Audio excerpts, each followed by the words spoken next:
muchísimas gracias por estar acá con nosotros y regalarnos este rato de tu tiempo. Un Y placer. para arrancar, en vez de preguntarte cómo estás y que me respondas bien, como capaz respondemos rápidamente, quiero aprovechar que trabajas mucho en las emociones para que me digas 3 de las emociones más fuertes quizás que tuviste en la cuarentena.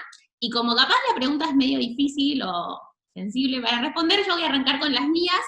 Y diría que mis 3 emociones en esta cuarentena más recurrentes fueron la ansiedad, la motivación, como, no sé, ganas, energía, y el sentirme muy agradecida. ¿Las tuyas? A ver, si bien me gustaría empezar llevándote la contra, porque las emociones no existen, wow. Mis emociones pueden haber sido eh, angustia, euforia y calma. Bien, gracias. Vienen los extremos, sí. Sí, Gracias por no llevarme la contra en la primera pregunta, pero aprovechando sí, eso, porque yo me quedaba pensando en esta pregunta del cómo estás, yo la hago mucho en mis clases, bueno, sí, la hacía cuando eran presenciales, y las respuestas que mis alumnos me solían dar era bien, mal o sí, cheto. sí. Y entonces, como una de las primeras preguntas que tengo para hacerte es, ¿qué es una emoción y cómo nos damos cuenta que es una emoción? A ver, yo empezaría cambiando la pregunta. En vez de cómo estás, preguntaría cómo te sentís. Bien. Porque ahí lo estás llevando hacia otro lugar, hacia otra búsqueda, ¿no? Cómo uno se siente, cómo estás. ¿Cómo estoy? Estoy sentado. Y el bien y mal son unas clásicas respuestas fáciles. A ver, cuando uno investiga qué es una emoción, depende mucho de su background. Yo no soy psicólogo, no soy neurólogo, no soy terapeuta, no soy educador, no soy psiquiatra, no soy médico, no soy sociólogo, no soy psicopedagogo, yo soy biólogo. Entonces, mi trabajo durante 3 años fue investigar qué sabe la ciencia de la biología del cerebro, los que estudian el cerebro y su biología, qué saben sobre las emociones. Esta pregunta que hiciste vos, ¿qué son? ¿Cuándo aparecen? ¿Qué hay que hacer con ellas? Etcétera, etcétera. La verdad que, como digo en los primeros capítulos de mi libro, no hay una definición. No hay una definición científica o de que el mundo científico se ponga de acuerdo en definir qué es una emoción. No tiene una definición. Igual puedo hablar 4 horas del tema, pero lo más cercano hoy a nivel tecnología y el estudio del cerebro, eso que algunos llaman neurociencias, a la hora de identificar una emoción, hablan de 3 componentes. De cómo te sentís hoy depende de 3 cosas. Una, de tu contexto. No es lo mismo estar charlando acá contigo en plena cuarentena en mi casa, encerrado a 60 días, que estemos charlando de lo mismo en la playa, con una caipirinha. No es lo mismo. No nos vamos a sentir igual. Entonces, el contexto influye, impacta en cómo te sentís. 2, experiencias pasadas. Todas aquellas experiencias que tuviste en tu vida, te acuerdes o no, iguales o muy similares a la que estás teniendo en este momento, va a aportar su granito de arena a cómo te sentís hoy. Y 3, que fue mi gran investigación, no como científico, sino como divulgador, o sea, yo investigué a los científicos que estudian las emociones, es la parte más biológica, que se llama la interocepción. Me gusta que anotes. La interocepción, para hacerlo bien fácil para la gente que está escuchando, es áreas del cerebro, llamadas interoceptivas, que son las responsables de 2 cosas. Recibir información de todo tu cuerpo segundo a segundo. Hay áreas que reciben información de la sangre, que está circulando por ahí. Hay áreas que reciben información de músculos, ligamentos y tendones, que está pasando por ahí. Hay áreas interoceptivas que reciben información de todos tus órganos y vísceras. ¿Qué le pasa al estómago? ¿Qué le pasa al riñón? ¿Qué le pasa a la vesícula? ¿Qué le pasa al corazón? ¿Qué le pasa al pulmón? Segundo a segundo pasa esto. Y por último, La cuarta área recibe información sobre la piel y tu movimiento. En esas áreas que cae esa info, el cerebro interpreta eso, interpreta lo que está pasando en este momento con tu cuerpo y te tira dos cosas, dos datos. ¿Con cuánta energía estás? Vamos a hacerlo fácil, del 1 al 10. ¿Y cuán bien lo estás pasando? Del 1 al 10.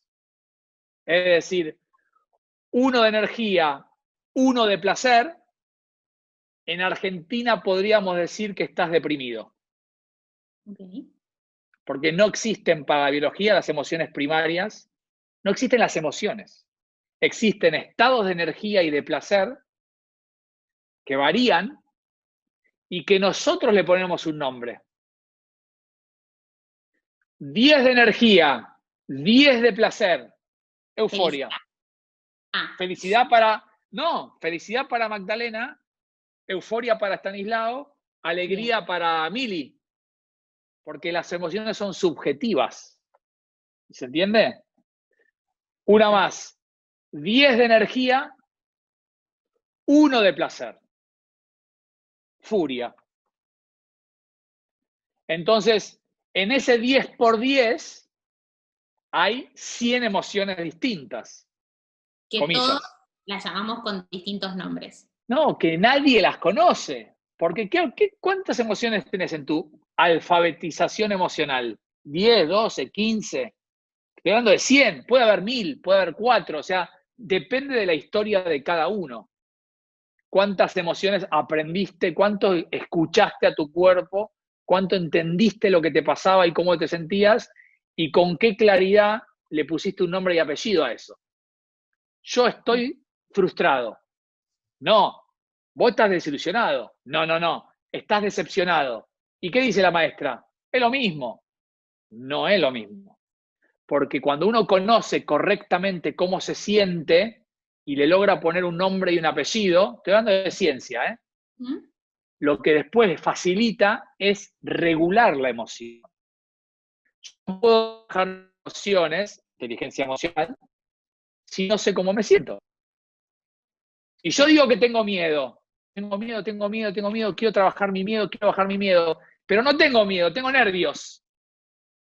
Nunca voy a trabajar mis miedo porque no tengo miedo. Y tampoco puedo trabajar mis nervios porque no sabía que tenía nervios, tengo miedo.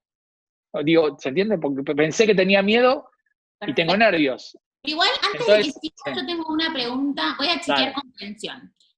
Que vos nos estás diciendo que hay 3 cosas, básicamente, que estructuraste que hacen que... Componentes, elementos. Sí. Que hacen que nos sintamos... En tu casa puedes cambiar tu contexto, afuera no. Pero imagínate que no podés, pero sí podés cambiar tu cuerpo. ¿Y qué le pasa a tu cuerpo? Y eso modifica tu emoción. En el colegio no nos enseñan sobre el cuerpo.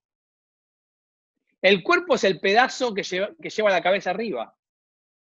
Si vos vas a educación física, donde se supone que aprendés sobre tu cuerpo, basura.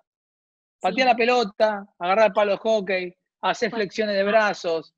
Nadie nos enseña a qué cosas están pasando dentro del cuerpo. Y eso tiene un impacto enorme en cómo nos sentimos. Eso lo podemos modificar. ¿Lo podrías aprender meditando? Por ejemplo, meditando o teniendo yoga o que el profe de educación física te explique que cuando pateas una pelota, qué cosas se mueven, qué cosas no. Tratá de sentirlas, las sentís, no las sentís. A ver, apretá un poco el cuádriceps, soltalo de golpe, respirá profundo, fíjate cuando entra el aire. O sea, tiene que ver con un aprendizaje sobre cómo está compuesto nuestro cuerpo y después subjetivamente cada uno le van a pasar cosas distintas, porque no, por más de que tenemos el mismo cuerpo y el mismo cerebro, somos todos diferentes.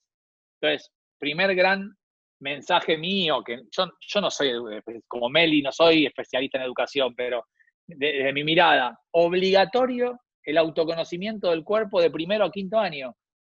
Porque cuanto más aprendes de tu cuerpo, mejor manejas tus emociones. Y otras cosas más, pero estamos hablando de emociones. Experiencias pasadas, las podés modificar, porque lo que las experiencias de tu vida te van dando y te van construyendo como un hábito, que es lo que nos genera malestar en la vida, es una forma de pensar. Tendemos siempre a pensar lo mismo de las mismas situaciones. Y cuando uno piensa de una manera, se siente de esa manera. Uy, perdió River, triste. Uy, cuarentena, angustia. Uy, ganó Boca, contento. Uy, mi hijo se sacó un 10, alegría. O sea, la situación para la biología nos lleva a la emoción. La gente que está angustiada en cuarentena no es por la cuarentena. No tiene nada que ver con tu angustia. Es cómo interpretas a la cuarentena. ¿Qué pensamiento le pones a lo que está pasando? ¿Qué sentido le encontrás a lo que está pasando? Segunda materia que falta en el colegio, metacognición. No aprendemos a pensar cómo pensar.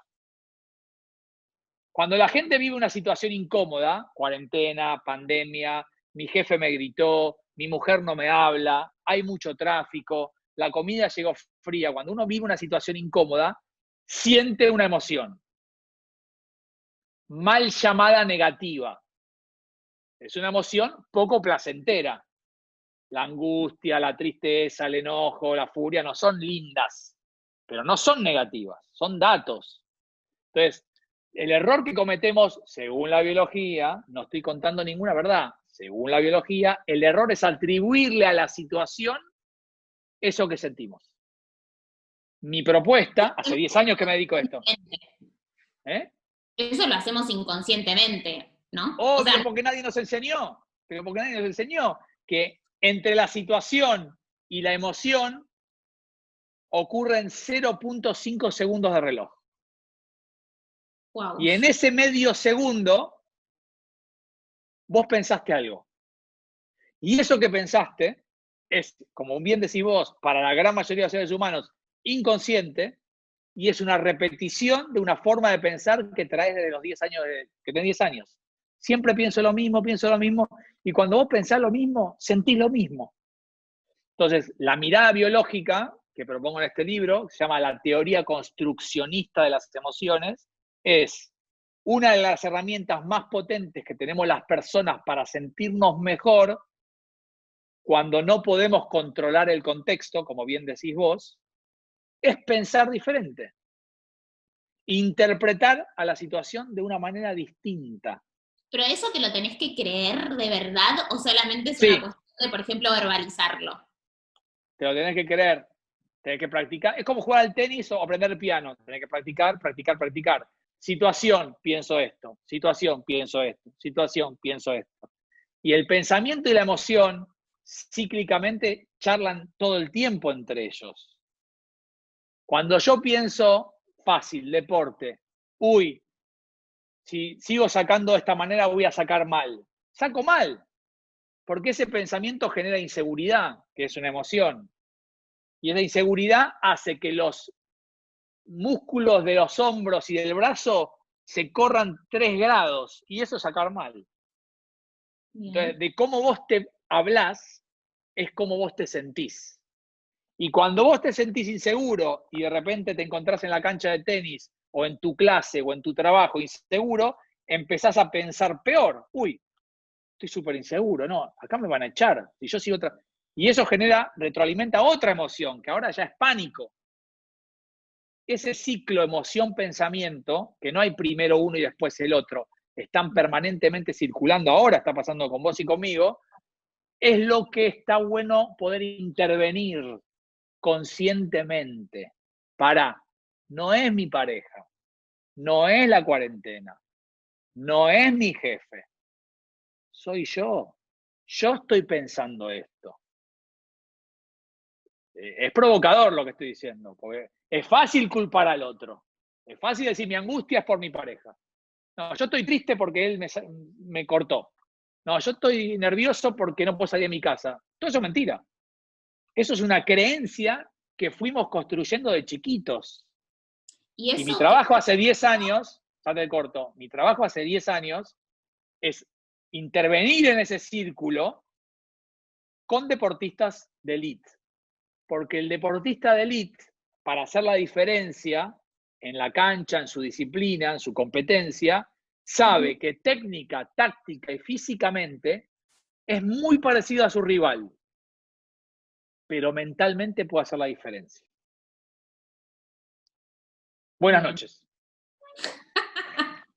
No, pará, tengo muchas más preguntas, Stani, no te vayas todavía. Porque me quedo pensando en esto que Volví. decís. Muy bien, gracias, porque no lo resolví todavía. Me pongo en el cuerpo de un alumno, de un estudiante. Y pienso, bueno, por ejemplo, un examen. Es algo que es una situación recurrente que para muchos puede significar una situación de estrés, de nervios, de no Sí, placer. sí.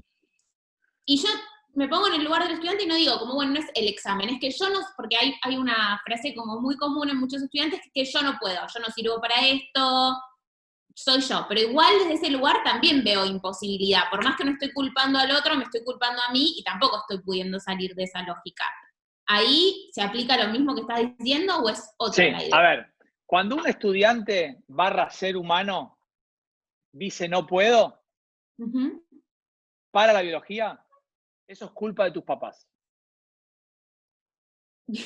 Uno no nace pudiendo o no pudiendo. Uno no tiene genéticamente un gen que te dice, vos vas a poder, y otro nació con el gen que dice, vos no vas a poder.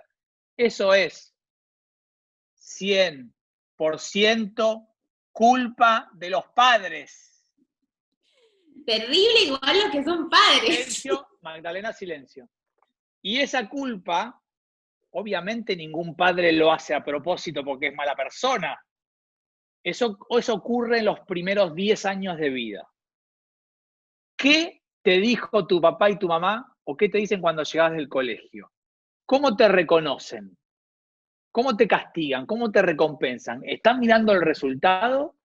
¿Están mirando tus talentos, si es que tenés alguno?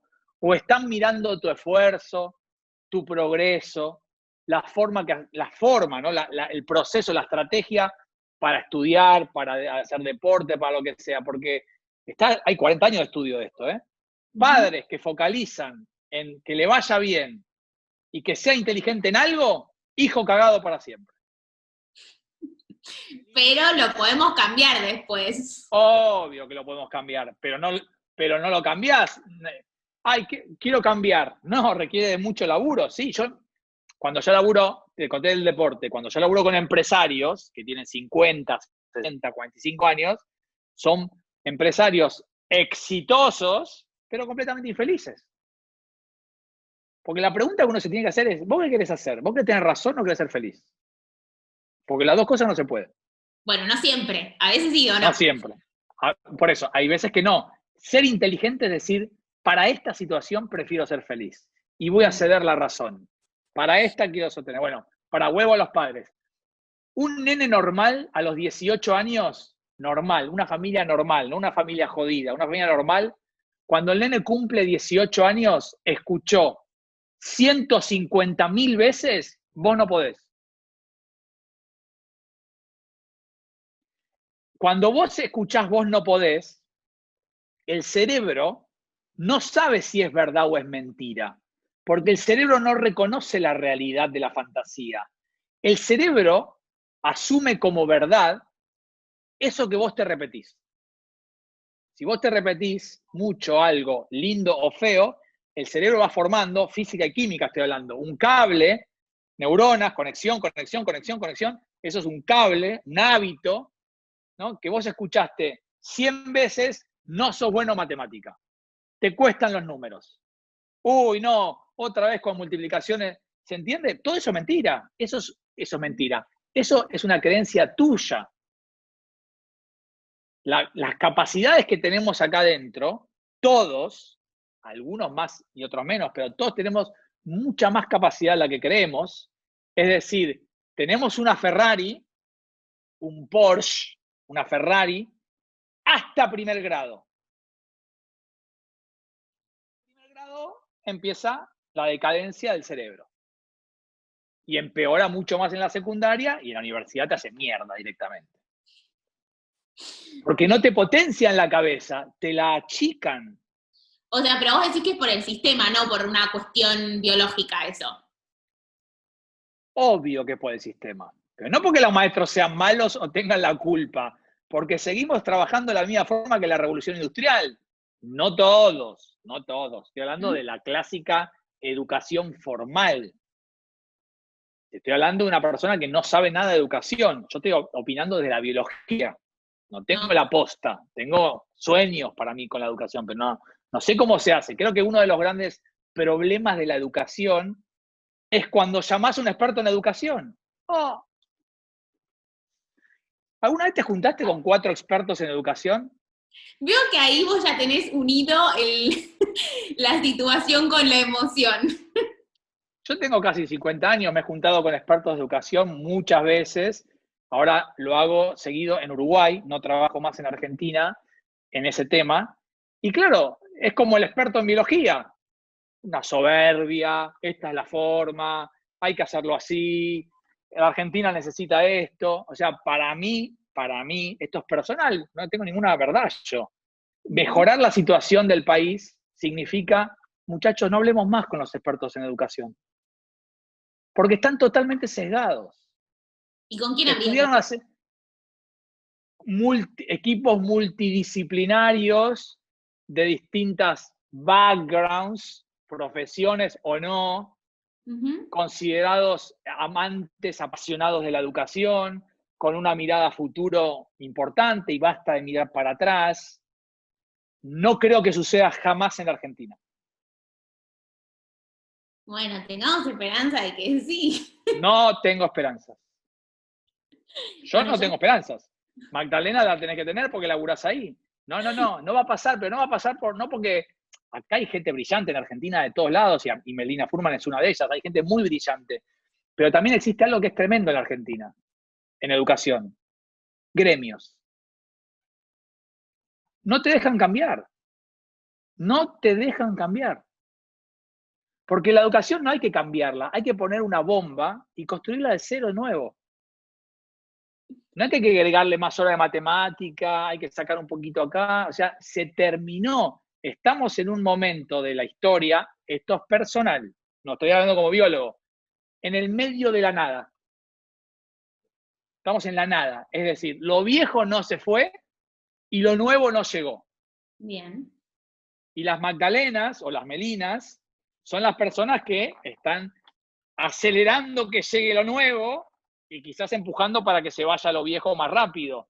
Pero soy muy pesimista en la Argentina. Lo siento mucho a la gente que me está escuchando, me querías entrevistar, yo lo cuento. Eso no quita que haya maestros brillantes, directores increíbles, gente en el ministerio que realmente tiene muy buenas ideas, pero mi experiencia acá es, uy, no, cambiar, no, formar a los maestros de vuelta, ¿no? O sea, eso no quiere decir que haya, está estudiado. El 20% de los maestros en la Argentina amaría hacerlo diferente. Se vuelve loco y loca por hacerlo distinto. Y mejor. Contribuir, digamos, no lo hacen por los nenes, ¿eh? Ah, por la educación. No, ¿qué es la educación? Lo hacen por ellos. No, porque los chicos, ¿qué chicos? Vos lo haces por vos.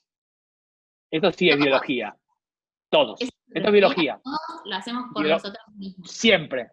Al cerebro no le importa nada tu hijo. Nada. Esto es biología, no soy Estanislao, es biología. Los chicos, los nenes, el futuro del país, a nadie le interesa el país. A todos les interesamos nosotros mismos. Es horrible lo que digo, es ciencia. Nadie me tiene que creer. Vivencia. La Madre Teresa de Calcuta. ¿Por qué lo hacía? Porque ella se sentía bien. Pero ella se sentía bien haciendo eso. Como vos te sentís bien, estando ahí sentada 2 horas por día, ganando menos de un sueldo mínimo, porque a vos te apasiona, porque vos te sentís bien haciendo eso. De vuelta, esto es biología, no estoy contando verdades. Si quieren escuchar verdades, tienen que contratar a expertos en educación. Bien. Ellos tienen la verdad. Pero antes de que me gusta, Buenas porque noches. me estás regalando muchas provocaciones, deja de irte, porque tengo más preguntas y nos quedó incompleto lo que me estabas contando. La palabra que todavía no me aprendí, soy mala alumna. La interocepción. Gracias. Entonces, y esa la podemos cambiar, porque ya me contaste cómo cambiamos el contexto, Sí, podemos cambiar el contexto, cómo, bueno, ¿y esa? por ejemplo, mirá, vos me ves, ¿no? Sí. ¿Qué pasa si la hora que estamos charlando yo hablo así con vos? Sí, haceme la pregunta que quieras. Me siento un poco desmotivada. Bueno, pero mi cuerpo, físicamente, mi cuerpo, hombros, mirada para abajo, le está diciendo al cerebro algo. Hay Bien. información del cuerpo al cerebro. El cerebro que dice, uy, este pibe está mal. Entonces, vamos a estar mal, porque me está diciendo que está mal. Tristeza. Mira esto. Ahí O está sea, poderoso. la composición física, los gestos, la cara, los brazos, la apertura, ¿no? Por eso el yoga, el pilates, la meditación, el bailar, todo lo que tenga que ver con el movimiento, con la apertura, generan señales neuroquímicas, hormonales, que van al cerebro, al revés, y el cerebro se porta como eso, es decir, te la hago fácil. Vas al cine a ver una comedia y te pones un lápiz acá y haces así. Y tu pareja se pone un lápiz y es así. Vos la pasás excelente, él la pasa mal. Porque la sonrisa falsa, le dice al cerebro y te sentís mejor. Y la sonrisa, o sea, se llama fake it to make it. Si vos lo falseás, llega un momento que lo sentís de verdad. Es como las poses de poder, esas que si te paras Exacto, así, exacto. Fíjate Rafael Nadal cuando sale a la cancha. ¿Cómo sale? ¿Con la raqueta, con el raquetero? ¿Sale así, cabizbajo, caminando para abajo? No, sale con el pecho para afuera. O sea, hoy la tecnología permite en la saliva, ¿no? Se mide la testosterona y el cortisol. Testosterona es fuerza y poder, cortisol es estrés. Y el gesto físico te cambia las concentraciones de testosterona y de cortisol. Estoy hablando de hombres en este caso, ¿no? Es decir, hay gente que aprende estirando, me siento mejor, levantando pesas, bailando, haciendo yoga, tensionando y soltando los músculos. O sea, el cuerpo vos podés hacer que genere señales interoceptivas donde el cerebro sienta más placer o más energía. Acordate que una emoción, para lo que estamos charlando hoy nosotros, para la biología, una emoción es una intersección entre cuánta energía y cuánto placer. Sí. Entonces, si vos querés cambiar cómo te sentís, tenés que conocerte y decir, a ver, Maggie, ¿qué cosas me suben la energía? ¿Qué cosas me suben el placer? Y vas y con tu cuerpo lo haces, y eso mejora. En vez de culpar a tu novio, no, porque mi novio, no, tu novio no tiene nada que ver con tu felicidad. Puede contribuir un poco, pero bueno, Seguramente. cortá con él y listo. O sea, Bien, perfecto. Ahora yo quiero como llevarnos a un lugar un poco con esta idea que vos traías de la dificultad que tenemos de cambiar, y vos lo decías un poco, bueno, pensando en educación, en los sindicatos, pero yo creo que es un poco siempre todos, ¿no? Como que nos da miedo soltar, nos da miedo empezar cosas nuevas, y bueno, la vida esta que estamos teniendo ahora por la pandemia, en donde nos obligó, o sea, no nos dejó la posibilidad de elegir, nos hizo cambiar muchas rutinas. Me imagino que algunos, bueno, se habrán adaptado mejor que otros, pero en ese contexto de cambio forzado, ¿hay como alguna manera en donde nosotros podamos trabajar más, adaptarnos a ese cambio? Y mi pregunta en verdad es un poco, no sé si tramposa, porque yo ya tengo mi respuesta para preguntarte, y es si ahí tiene que ver algo la creatividad o no. a ver, ¿estás preocupada por la pandemia? ¿Te pone nerviosa?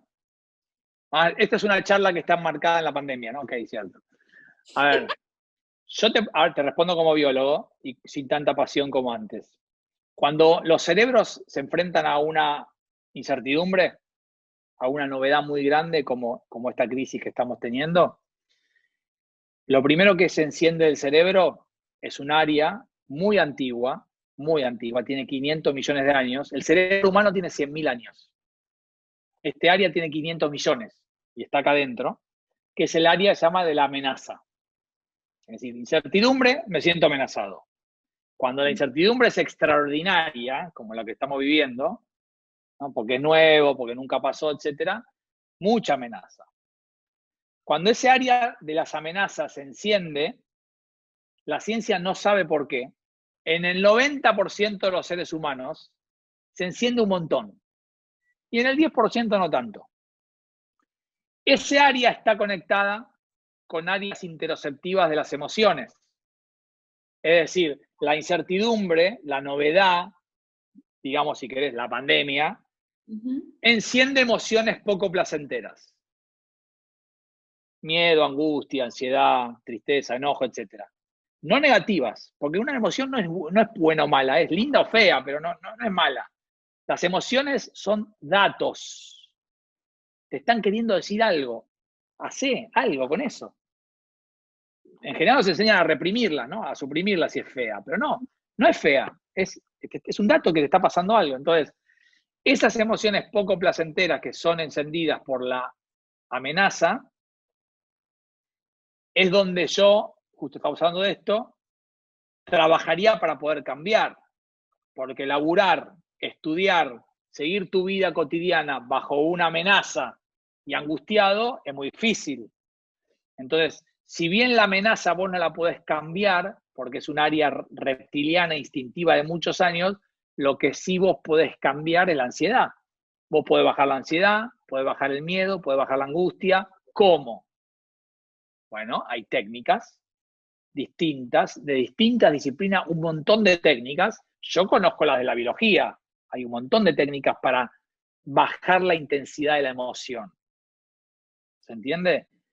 No controlarla y hacerla desaparecer, pero con el solo hecho de que baje un poco tu miedo, baje un poco tu angustia, te permite pensar con más claridad. Porque está bueno pensar la emoción y el pensamiento como si fuese un sub y baja. Si la emoción está muy arriba y el pensamiento muy abajo, no puedes pensar bien. La emoción sea euforia, hermosa, o furia, horrible, el cerebro le da lo mismo. El cerebro lo que cuenta es la intensidad.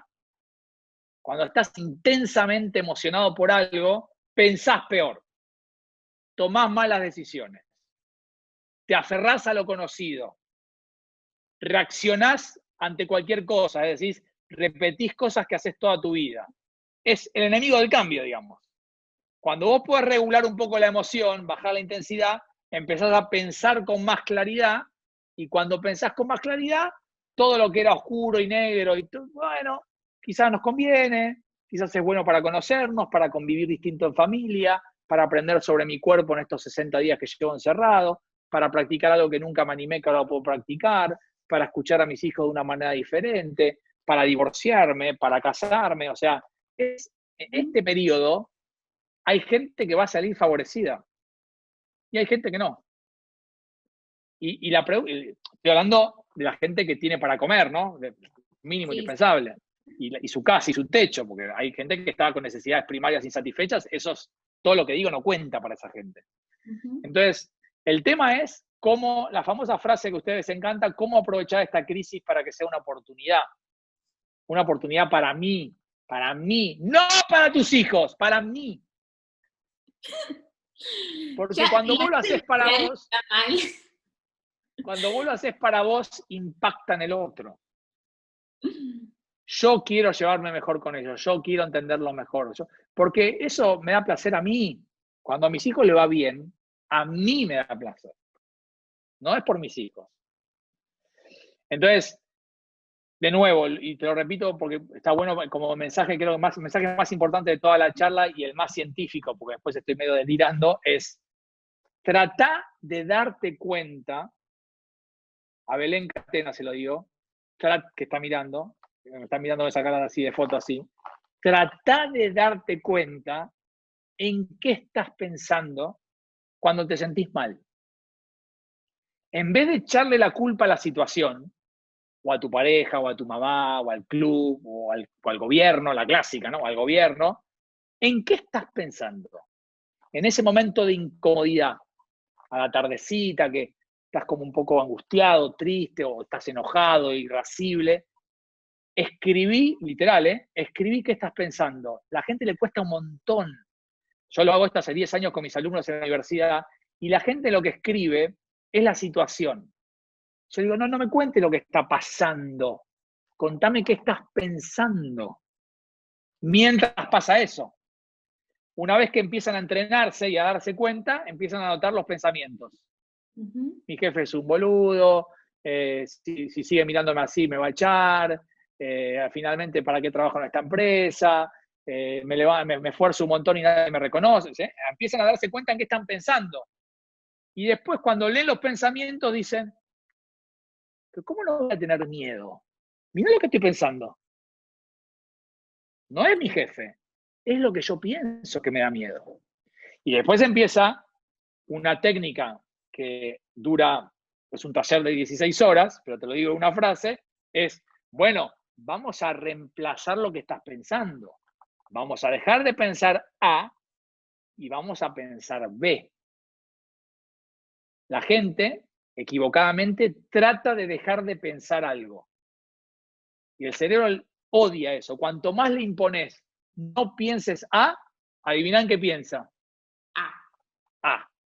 Entonces vos le tenés que decir al cerebro, como Rafael Nadal le dice a su cerebro, cuando vayas a sacar, pensá a la izquierda, a la izquierda, a la izquierda, a la izquierda. Porque si vos no pensás a la izquierda, tu cerebro te va a decir, hey, qué mala pelota tiraste antes.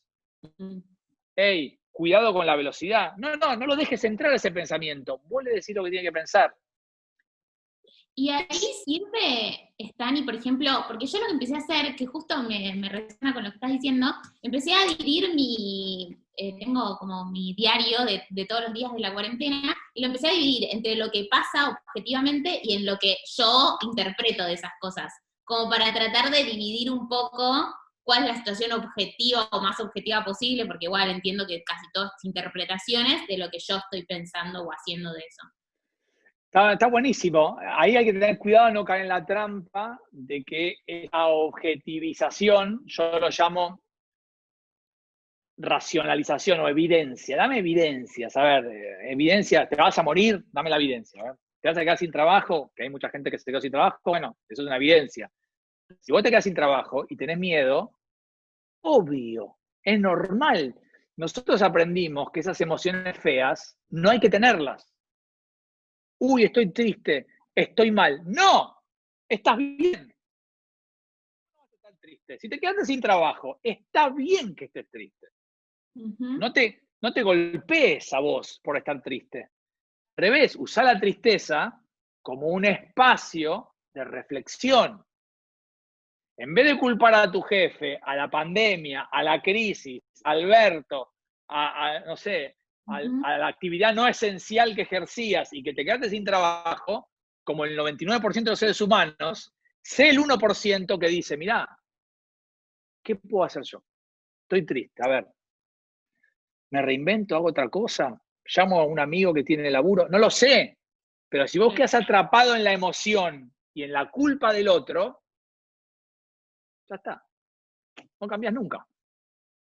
Si vos estás esperando que te ayude el otro. No, vos tenés. O sea, la tristeza es mi emoción favorita. Porque para mí es una emoción pacificadora. Es paz. Es paz. La tristeza es lo que más le enseña a los chicos.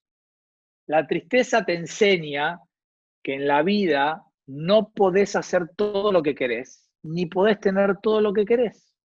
Eso se llama vivir. ¿Sabes qué, mi amor?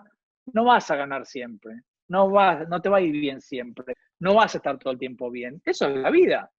Entonces, en vez de encerrarte y echarle la culpa a los demás, es bueno, ¿estás triste? Sí, bien, sentémonos. A ver, ¿qué pasó? ¿Qué pensás que hiciste para estar así? ¿Qué hizo el otro? ¿Qué harías diferente? ¿Con quién pensás que podríamos hablar de esto? ¿Hay algo que hiciste bien a pesar de que no te fue bien? ¿Se entiende? Y ahí baja la tristeza y de repente dice, uy, qué bueno, papá, sí, estoy triste. ¿No? Mi hija, ¿no? Tengo miedo, tengo prueba de matemática. Obvio que ¿cómo no vas a tener miedo? Los papás que dicen, no tengas miedo. Ay, miedo por una prueba de matemática. Yo escuché papás que dicen, qué boluda, a un nene, a una nena. Cuando el miedo es lo más normal del mundo. Yo te digo, ¿cómo no vas a tener miedo, Uma? Obvio que tenés que tener miedo. Porque si tenés miedo es porque te importa. Ahora, el coraje Y la valentía no es la ausencia del miedo, es tener miedo y sin embargo intentarlo. Es potente, es muy potente. Porque si no le enseñas a tus hijos que hay ciertas emociones que están bien y ciertas emociones que están mal. Y hay 40 años de estudio, que esos nenes cuando cumplen 45 años, 50 años, 55 años, tienen ACV, cáncer, infartos, dolores crónicos, diabetes. Es decir, las emociones, gran mensaje, las emociones van al cuerpo. Y si las reprimís, no van al cuerpo de una forma agradable. No, y está bueno esto de lo primero que Buenas hablaba, noches. como el contexto. Esta es la última vez que te vas a levantar e ir antes de que cerremos. No, porque me vuelve al principio del cuerpo, como la importancia de estar consciente del cuerpo. Y nada, hay uno de los temas que trajiste que me deja conflictuada, pero lo voy a dejar para otro momento, que Qué es suerte, esto qué de suerte. tan individualistas, como que solamente esto de estar bien nosotros, porque me cuesta ese razonamiento, pero voy a creer en la biología y... No tenés que creer en nada. No, bueno, no voy a creer en nada y voy a pasar a la siguiente sección, porque si no, no vamos a terminar. Bueno, dale. Bueno, entonces, como te dije, la sección de ahora es cortito de a pie, son 4 frases para que completes. Y la primera frase dice lo siguiente, que no la encuentro porque el documento se me mareó. A ver. Acá. La primera dice, mi mayor aprendizaje de este contexto es... ¿El contexto de la cuarentena? Sí, exacto. Haber conocido con mucha más profundidad mi cuerpo. La segunda, en este tiempo de cuarentena agradezco. A mi profe de yoga. Muy relacionadas. La tercera, si tuviera que elegir una palabra que me deja el COVID-19 es...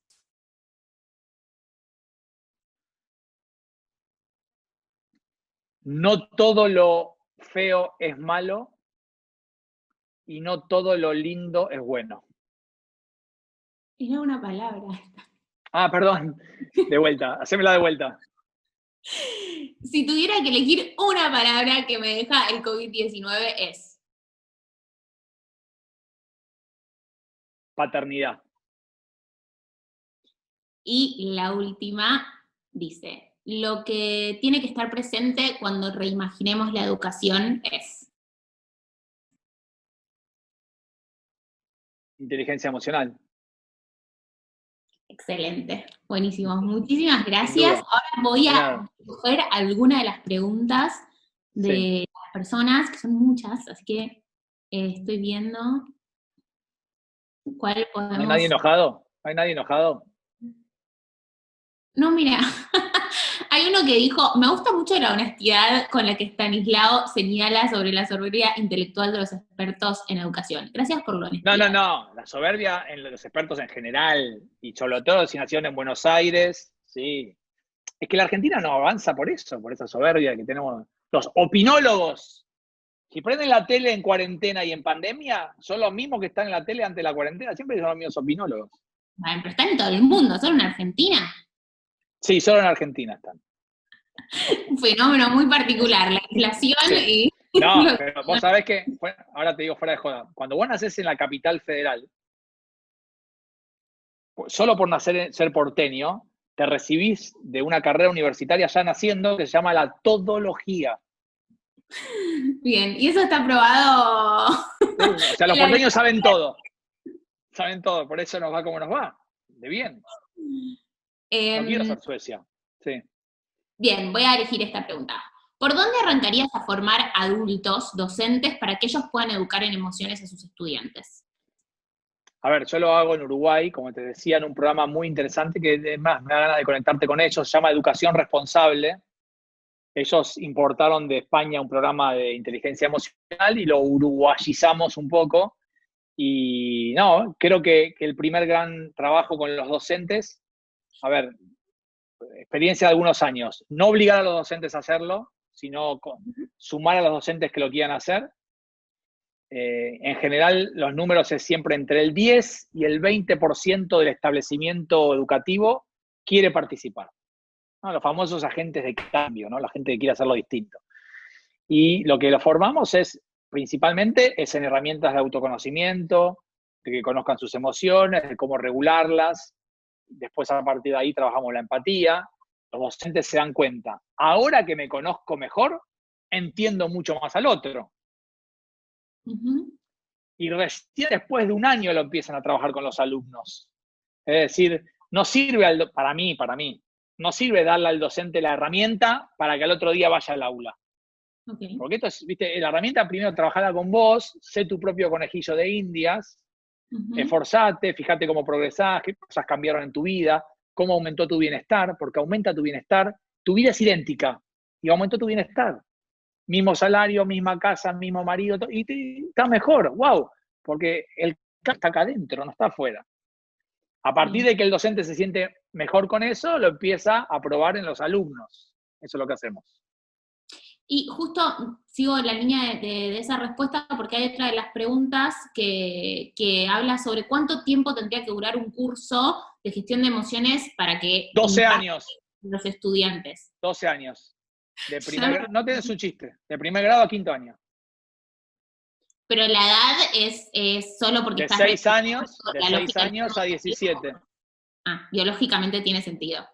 No tiene sentido, te lo estoy inventando. Porque la primaria, o sea, en los jardines de infantes, las maestras trabajan las emociones. Yo trabajo siempre en una escuela de clase más baja, en una clase media y en una escuela de clase alta, ¿no? Los problemas en las emociones son los mismos, las situaciones son distintas, obviamente, ¿no? Los contextos son distintos. Pero yo creo que hacen un espectacular laburo de emociones en la escuela de jardín, y en primer grado es como si no existen más. Estoy hablando en general. En general hay maestras que lo siguen haciendo. Pero, a ver, contestándole a estos pibes con artículos científicos de universidades prestigiosas que intervienen en la escuela, 2-3 meses de trabajar 20 minutos por semana las emociones de los alumnos, mejoran las notas y se portan mejor. Entonces, en 2-3 meses puedes ver cambios importantes. El tema es cómo lo trabajás. Qué herramientas, qué técnicas, qué disciplina, qué metodología. No hay una que sea mejor que otras. Hay muchas formas de trabajar las emociones. Por eso yo creo que vale la del psicopedagogo, la de la psicología cognitiva, la del ¿no? No soy un talibán de la neurociencia o de la biología. Si vos usás una herramienta y ves que la gente está mejor y aprende más y se conoce más, dale para adelante. Y seguro las personas también les sirven cosas distintas, como decías antes. Exactamente. Todos son diferentes, entonces exacto. Debe haber una única manera de hacerlo. Obvio. Sí, una de las preguntas, y voy a hacer que sea la última para respetar el tiempo, porque la gente que... No respetes el tiempo. Estoy cansado de que respetes el tiempo. No lo respetes. En serio te lo digo. Enseñaron no lo respetes. Qué difícil. Bueno, cambia hoy. Si está Milly Buchanan muriéndose de risa ahí atrás, no respetes ese tiempo. ¿Para qué lo que respetar? Bien, entonces yendo a eso, una buena técnica para cambiar el pensamiento. Si yo, por ejemplo, usando esto que estamos diciendo ahora, pienso siempre que hay que respetar los tiempos y me empiezo a sentir mal cuando no los respeto y estoy pensando como, uy, tengo que respetarlos, ¿cómo hago para cambiar ese pensamiento por otro? ¿Qué estrategia puedo usar? No, a ver, de vuelta, lo dije una vez, lo digo despacio de vuelta. Primero tenés que registrar, porque vos acá me estás describiendo la situación. La situación son las 6 de la tarde, vamos una hora. Sí. ¿Qué estás, antes de decirme voy a respetar los tiempos y son las 6 y vamos a terminar, tenés que registrar qué estás pensando? Es lo más difícil porque no nos enseñan a pensar como pensamos. Y después tenés que escribirlo y hacerlo 10 veces. Y en esas 10 veces que vos registrás 10 situaciones distintas, lo que vas a encontrar en general es un patrón de forma de pensar. Claro, si me digo estas dos cosas, ¿cómo no voy a estar apurada? Y acá lo dije lo mismo, y acá hice lo mismo, ¿se entiende? Pero no es que está mal o está bien respetar los tiempos. La pregunta es si a vos te genera malestar esa sensación. Siempre es para lo mismo, no hay bien y mal, y no hay tengo que. Esto es, la biología dice que si vos encontrás cómo pensás y lo modificás, podés generar mucho bienestar en tu vida. ¿Tenés ganas de hacerlo? No, tenés que hacerlo. Esto es para tu vida. ¿Se entiende? Sí, perfecto. ¿Vamos a Eh, respetar los tiempos? ahora, ahora no sé si los quiero respetar, pero no sé si tengo el tiempo Vamos, mental para poder Mali. hacerlo tampoco, ni tomar esa decisión, qué difícil. Hay algunas preguntas que siento que son un poco difíciles para que respondas. Dale, Son pero yo lo que no ciertas, sé, digo que no pero sé. bueno. Esta dice, ¿qué pasa con los maestros que en este momento solo mandan videos y PDFs? ¿Cómo que pasa? ¿Y no querrán esforzarse para hacer su trabajo mejor? ¿Estarán con Bueno, capaz no estarán con saben los qué otra hijos? cosa pueden hacer. Bueno, por ahí no tienen las herramientas de qué otra cosa tienen que hacer, no le bajan de la dirección info ayuda para mejorar eso, tienen 4 hijos dándole vuelta todo el día y aparte tienen que dar clase. Creo que es una situación extremadamente distinta, extraordinaria y hay que tener un poco de empatía y entender. Es verdad que vos sos la mamá o el papá y recibe los mails de los maestros, tenés que ponerte a laburar con tus hijos, más tu laburo, si es que todavía lo tenés, es complejo, pero creo que está bueno porque podemos aprender muchas cosas de nosotros, sobre todo a bajarle un poco la intensidad al estrés de tener que hacer todo y hacerlo todo bien. Fíjate que en general nos evalúan por hacerlo bien, no nos evalúan por esforzarnos, por progresar. Pará, ¿se entiende? Es como, pará, esto es una acción particular, va a durar 4 meses, o va a durar lo que tenga que durar. Como nos dijo Alberto. Tal cual, lo estoy evitando, ¿no? Entonces, tomarlo con un poco más de calma, tomarlo como una situación, de un experimento de tu vida. Una pregunta que a mí me gusta mucho, o una frase que a mí me gusta mucho, por ahí para la gente también es, esto va a pasar. Yo soy biólogo y aparte soy virólogo, de casualidad estudié mucho virología y trabajé en virus. Esto va a pasar. 2 meses, 3 meses, va a pasar. Antes la vacuna, después la vacuna va a pasar. ¿Cómo querés ser recordado vos durante la pandemia? Cuando vos te veas dentro de 2 años o dentro de un año y mires para atrás y boludo, ¿te acordás el 2020? Estuvimos en casa 14 ya. ¿Cómo querés ser recordado? O sea, pero ¿cómo querés ser recordado por vos mismo o por otros? Sí, por vos mismo. Ah, porque estamos, Por vos estamos muy mismo. preocupados por nosotros. Siempre. Qué difícil Me eso. parece una reflexión, a mí me parece interesante. Como el miedoso que estuvo encerrado, como el canchero que salió y no le importó nada, como el que aprovechó el tiempo para conocerse más, como el que aprovechó el tiempo para hacer algo que nunca se animó, el que aprovechó el tiempo para mirar Netflix, el que quiso conocer más a sus hijos, el que quiso recomponer su matrimonio. O sea, ¿se entiende? Hay miles de variantes. Claro, pero O el ahí, que no hizo nada, el que no hizo nada, estuvo así. sí, pero yo ahí pienso, vos traías esta idea que a mí me parece muy interesante, de que no hay nada que esté ni bien ni mal. No hay emociones que estén bien, no hay emociones que estén No, mal. Como perfecto. yendo más al mundo de, bueno, todo depende, y me gusta esa idea, pero si la llevo a esta pregunta tuya, pienso como, bueno, pero hay gente que, como el que no hizo nada, ¿quién quiere ser recordado como el que no hizo nada? Muchísima, el 80% de la población mundial. Está estudiado, no le importa nada. Espera, espera, que me arregle el gobierno las cosas. ¿Conscientemente? No, porque Sí, sí, sí. Ahora es consciente, sí, sí. No quiere. Vamos al África, cuando estaba el Homo sapiens, algunos antropólogos dicen que éramos 200, otros que éramos 2000. Estábamos en el fogón. Estás mirando la hora, tranquila, ya vamos a terminar. Estábamos en no el fogón. preguntas. En el fogón, en África, en Serengeti, hacía como 2 millones de años que estábamos ahí. Primero vinieron los monos, ¿no? Llega el Homo sapiens. Estamos sentados en el fogón tocando un tema con la guitarra, etc. Un día, un Homo sapiens, o dos, una o uno, nadie sabe, se levantó del fogón y dijo, muchachos, tengo una noticia para darles. Me voy a Europa. ¿Qué pensás que le dijeron los otros 199? ¿Estás loco? Exactamente. Ese nivel de mini locura es lo que necesitamos para cambiar. Tomar riesgos, saber que nos vamos a equivocar, que equivocarse está genial, que quizá la gran diferencia entre un boludo y un inteligente es que el boludo se equivoca siempre en lo mismo Y el inteligente se equivoca todo el tiempo, pero en cosas diferentes. Buenas noches. Bien. Tengo una pregunta más y pensando en esto que me mata hablarle a la nada, Stani. Bien, le hablo a Buda. Dime. Eh, no, estoy pensando si en esta pregunta que vos nos traías de cómo quiero ser recordado o recordarme en este momento, es como tu pregunta para regalarle a todos y a todas, digamos, sin pensar en distinciones, o si pensarías como, bueno, como a los que son padres, me gustaría provocarlos desde este lugar, a los que son docentes, a los que son estudiantes, o da igual, es para la humanidad y ya. Está bueno. A ver, a los que son padres, me gustaría provocarlos porque yo me provoco a mí mismo como padre que soy en cuando me sale y le estoy por decir a mis hijos, no podés, ¿puedo usar otra frase? Ejemplo, ¿sabes lo que pasa, mi amor? Tenés que practicar más para eso. ¿Sabes lo que pasa, mi vida? Todavía tenés una edad que no está permitido que lo hagas. ¿Sabes lo que pasa? Necesitas ayuda. Es decir, en vez de decirle no podés, directo y punto y se terminó, ¿qué otra cosa le puedo decir para que no carcoma el no puedo, no puedo, no puedo? Porque después, cuando sea grande, adivinen qué va a pasar. No va a poder. Esa es la provocación para los padres.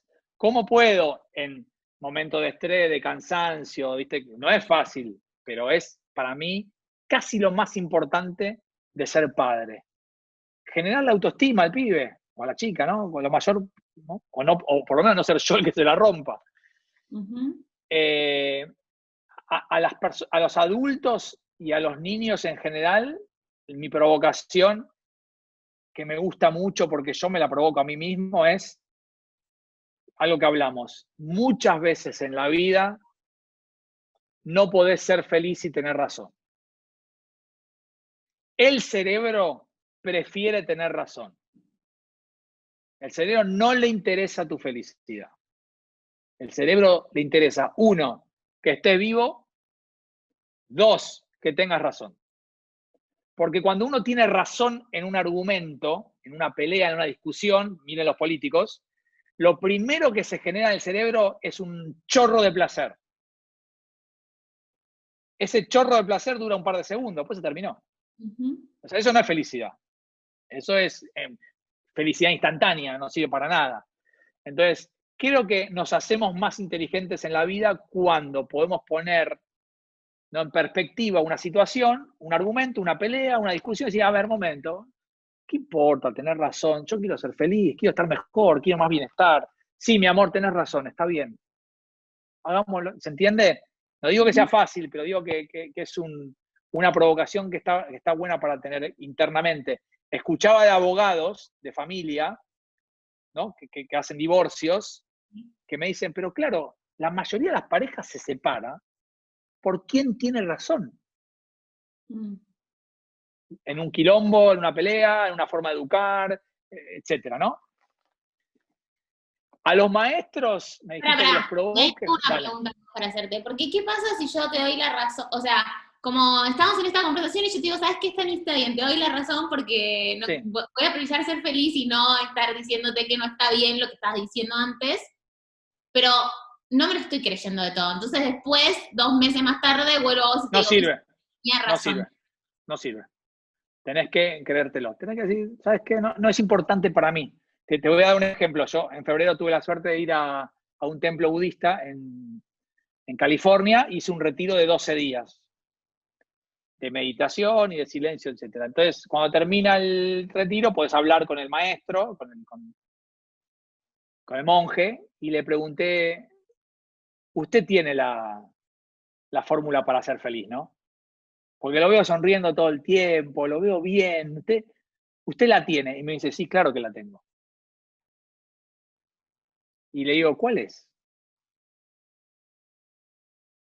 Y me dice, para mí es no discutir con boludos. Y yo le dije, no le creo. Tenés razón, me dijo. ¿Se entendió? Se entendió. Muy bien. Bien. Bien, Uy, dije perfecto. una mala palabra. Dije 2 malas palabras. Le pido perdón a Mindy Buchanan. Bueno, ibas a decir la de los maestros. La provocación para los maestros. Mira, para mí, yo fui maestro de primaria y secundaria entre 1993 y 1996, 3 años que me fui a vivir a Francia, y después ahí fui profe de la facu, digamos, pero desde el 93 hasta hoy, ininterrumpidamente di clases toda mi vida, mi pasión. Para mí no me cabe duda que ser maestro de primaria es la profesión más difícil del mundo. Más difícil que cirujano, neurocirujano. ¿Por qué? Porque, primero, tenés sentado a 30 nenes que tienen papás, en general. O sea, tenés sentado 90 personas. Porque el nene viene con su papá y su mamá, que tienen sus expectativas, ¿no? Que tienen su forma de ver la vida, etc. Y de repente tenés que hablar de distintas temáticas, un poquito de lengua, un poquito de matemática, un poquito de ciencias, de lo que sea. Y realmente hay muchos nenes que no les interesa, o no saben, o no entienden, o no creen que les interese matemática o ciencia y todo. Y no hay ninguna duda que un cerebro aprende mejor y presta más atención y recuerda más cuando le interesa algo. Entonces, el hecho de tener que atrapar a 30 nenitos para que le interese lo que está diciendo, wow, eso para mí es un desafío tremendo. Y sostenerlo un año, ¿no? Entonces yo admiro mucho a los maestros que se destacan en poder lograr, no en los 30, pero en la mayoría de sus alumnos, cierto interés en lo que hacen, y para eso no cabe duda que no tiene que ver el conocimiento matemática, eso tiene que ver el conocimiento más humano, interpersonal, emocional entre el maestro y el alumno. Yo lo veo con mis hijos y sus maestras. O sea, una le fascina, otra no, pero después las veo y digo, bueno, pero claro, una conecta, la otra no le interesa tanto conectar. Entonces la respuesta no sé cómo los puedo provocar. Felicitaciones, le digo. Bien, es un lindo regalo entonces para terminar esta conversación. Me pasé 14 minutos ¿Y estás bien? y estoy bien, sobreviví, así que me parece que capaz se genera un nuevo cable neuronal en mi cerebro. Tenés que repetirlo. Tengo que Pasate repetirlo. 14 minutos, siempre pasarte 14 minutos. Bueno, Stani, muchísimas gracias. Es un placer escucharte. Me llevé un No, montón. tampoco mientas, no hace falta que mientas. No mentí, es la verdad. Es un placer escucharte, ya me parece que estás mintiendo, tu cuerpo dice que mientes. Mi placer subió, como era el placer, mi placer estaba muy arriba. Bueno, me alegro. Ojalá que haya servido. Lo siento si fui un poquito vehemente, pero bueno, hoy estoy muy feliz y como uno actúa como la emoción, ¿no? Empuja. No, fue muy Feliz y uno interesante. actúa así. Bueno, me alegro. Muchas gracias Un a placer. todos los que se sumaron.